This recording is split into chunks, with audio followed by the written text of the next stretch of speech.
You're sitting in a car dealership at 7:43 p.m. The place is weirdly quiet. The showroom lights are still on, but outside it's pitch black.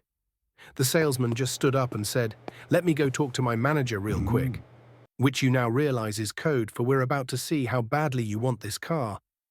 There's a cold bottle of water on the desk. You didn't ask for it. It just appeared. The paperwork is already printed. Your name's already on it. And nobody has even said the price of the car yet. They only keep saying one thing.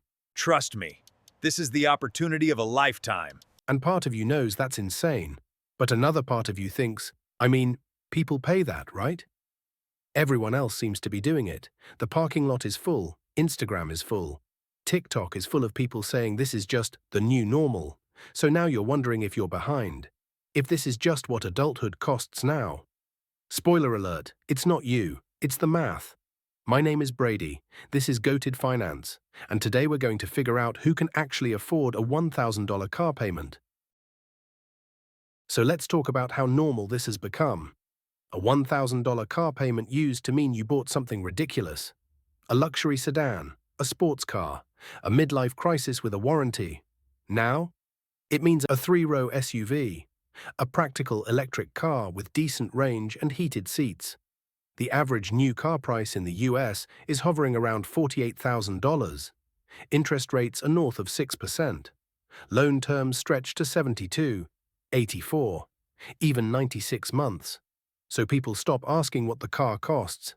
They ask what fits into a monthly payment. That's how $1,000 quietly became normal, not overnight.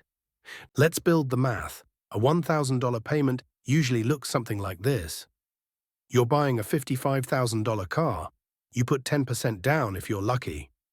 The interest rate lands around 6.5%. The loan runs for 72 months. That payment ends up right around $950 to $1,050 per month. And that's just the loan.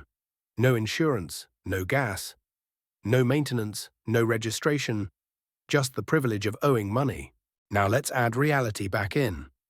Insurance on a newer vehicle runs about $200 to $300 a month if your record is clean. More if you're young, live in a city, or the algorithm decides it doesn't like you. Gas or charging adds another $150 to $250. Maintenance exists whether people want to admit it or not. New cars break. They just break expensively later. Budget at least $100 a month, averaged out. Registration, taxes, and fees tack on another $50, so that $1,000 car payment is really closer to $1,500 a month. Every month. Before groceries, before rent, before life shows up uninvited. Financial planners love boring rules for a reason. They work. One of them says all transportation costs should stay under 10 to 15% of your gross income. Let's be generous and use 15%. If your car costs $1,500 a month, that means you need to earn $10,000 a month gross. That's $120,000 a year, not to live large. Just to not be stressed, the median individual income in the US is around $45,000. Median household income is about $84,000, which means most people driving $1,000 a month cars cannot afford them by any responsible definition of the word. Let's look at a real-life example. Meet Alex. Alex makes $90,000 a year. That's a good job, an above-average salary, the kind of income people point to and say, "You're doing fine." After taxes and deductions, Alex brings home about $5,400 a month. Now comes the car. Between the payment, insurance, and gas, transportation costs Alex around $1,500 every month. That's nearly 30% of take-home pay, gone before anything else.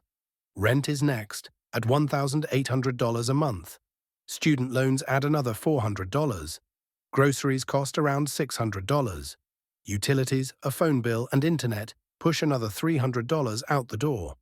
By the end of the month, Alex has roughly $800 left. That money is supposed to cover savings, emergencies, and anything resembling a life. It's the buffer between comfortable and stressed. So when a tire blows, it goes on a credit card. When a medical bill shows up, it turns into a payment plan. And when a paycheck is late, everything suddenly feels fragile.